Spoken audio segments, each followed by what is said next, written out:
Κοντά μας έχουμε την Ιφηγένεια. Γεια σου, Ιφηγένεια. Γεια σας, Νατάλια. Λοιπόν, Ιφηγένεια, πώς αισθάνεσαι που συμμετέχεις στη θεατρική ομάδα?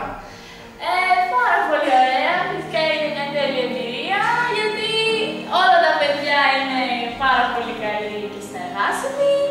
Περνάμε πολύ ωραία και γελάμε πίστευτα. Ωραία. Δεν μπορώ να μας είναι άσχημα. Ευχαριστώ. Λοιπόν, από τη συγκεκριμένη παράσταση, ποιες σκηνές σου αρέσουν πιο πολύ? Μ' αρέσει φυσικά η σκηνή που διαλέγω με την Ειρήνη. Και η τελευταία, γιατί πιστεύω ότι είναι πολύ ωραία εκεί που όλα τα παιδιά εμφανίζονται και λένε το. Μπουρου. Αυτό με τα λιγότερα. Ναι, αυτό σου πω. Λοιπόν, και τώρα δύσκολη ερώτηση, ωραία. Θεωρείς ότι η κυρία Παγώνη είναι συνεργάσιμη και κάνει καλά τη δουλειά της?